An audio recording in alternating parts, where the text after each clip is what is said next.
wanted to ask you, the comments you made on Saturday evening obviously created a lot of headlines and a lot of interest. What did you mean exactly by those comments, and what did you want to achieve? I already spoke about that, and I don't have nothing to add. But obviously, what you said... It's Cardiff tomorrow, please. But you don't want to address at all the fact that said what you said? I already spoke about that, and I think I was quite clear. No more than that. But with all due respect, I don't think you were clear, because you said something that is open to a lot of interpretation. So people are thinking, did he mean that he's got a problem with the media? Does he have a problem with what people are saying on television? Or is it more serious? Does he have a problem with the sporting directors? Does he have a problem with one of the owners at Chelsea? Obviously, when you make those comments, you have to accept the fact that people are going to talk about them. I respect your opinion, and I respect people's opinion, but again, I don't have nothing to add, and my focus is just on tomorrow game, that we can achieve the third semi-final in 18 months since I joined the club.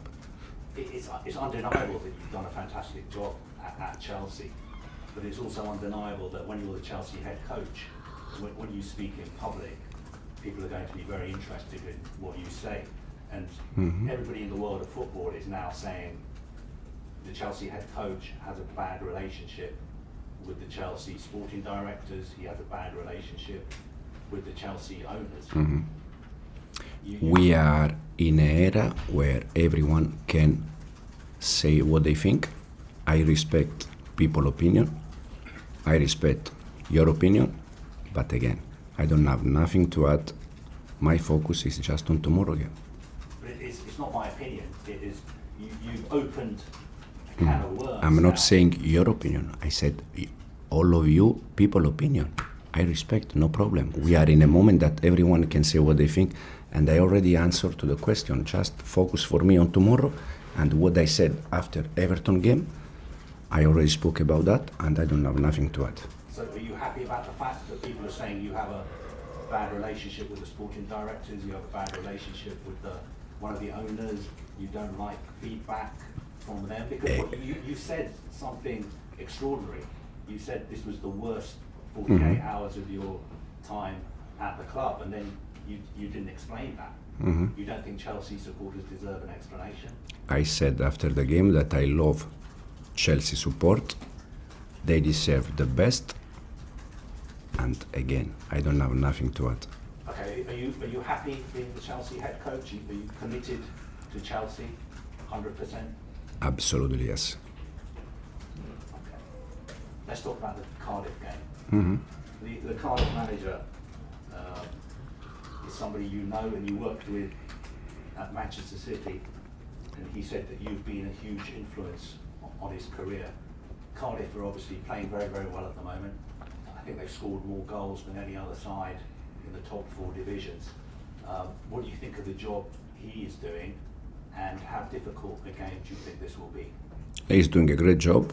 They are also top of the league.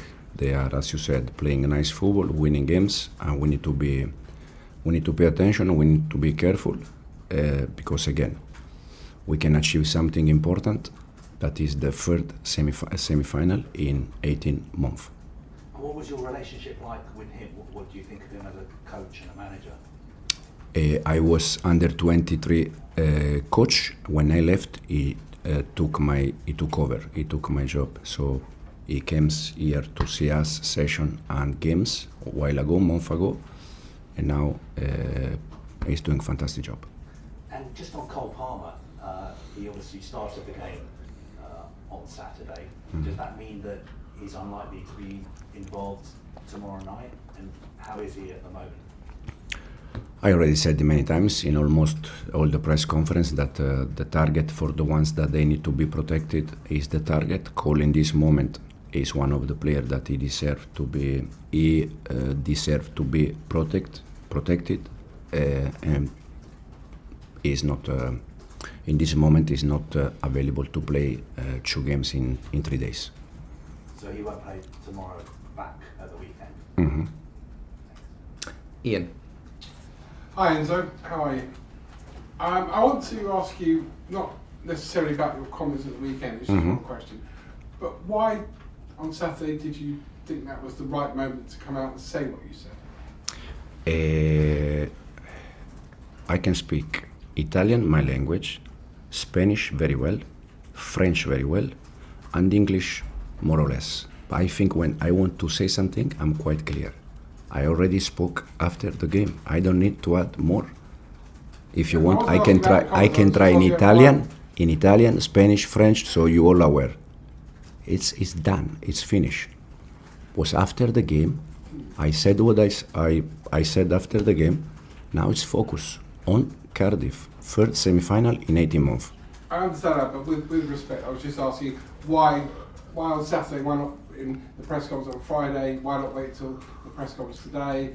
Why did, in that particular moment, was that the right time to say? Because it was that the moment was that, and again, we need to move forward because tomorrow we have Cardiff, dangerous game, tricky game, so we need to be attention. Are you enjoying the season at Chelsea? Absolutely, yes, yeah, absolutely, it's fantastic. It's had some ups and downs.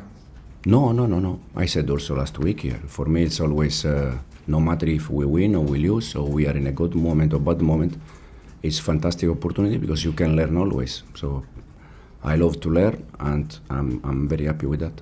You've outlined all the languages you speak, but in any language, tomorrow's game is one where you have everything to lose and nothing really to gain. If you win, you should win. You should win the game. If you lose, there's more press comments, there's more headlines about you and your team. And these are the worst games for this reason why. And football is full of these kind of games where the favorite one, they can lose and they can drop. That's why we need to pay attention. That's why the focus has to be on Cardiff. And again, can be the first semi-final in 18 months. That is something important. And finally, this is the first opportunity you have, this competition, to go and win something since the World Club Cup last summer, and to have that feel-good factor back around not only your squad but your supporters. Yeah, absolutely. Something that we want to achieve also for the fans, because again, it's a club that in all its history, especially the recent history, Premier League, Champions League, this kind of trophy. So that's why we need to try to do our best tomorrow, and again, try to achieve the first semi-final. Simon. Hi Enzo, I know you sort of want to nip this in the bud with us, but have you sort of explained what you meant to people at the club if they asked you what you meant? Have there been any conversation with the hierarchy since your comment? Simon, I already spoke about that. I don't need to add more things. Okay, so that's not a denial or anything. There's been any conversations or? I start to prepare Cardiff game the morning after Everton, so I'm just focused on Cardiff. Okay. Is there going to be lots of changes? This is an opportunity for you to rest? Obviously, yeah. We're gonna make some changes. We'll see how many, but for sure we have players that in the last 12, 13 days they play 5 games, so they need to recover also energy. David. I'm not going to go there again. I think you've been quite clear.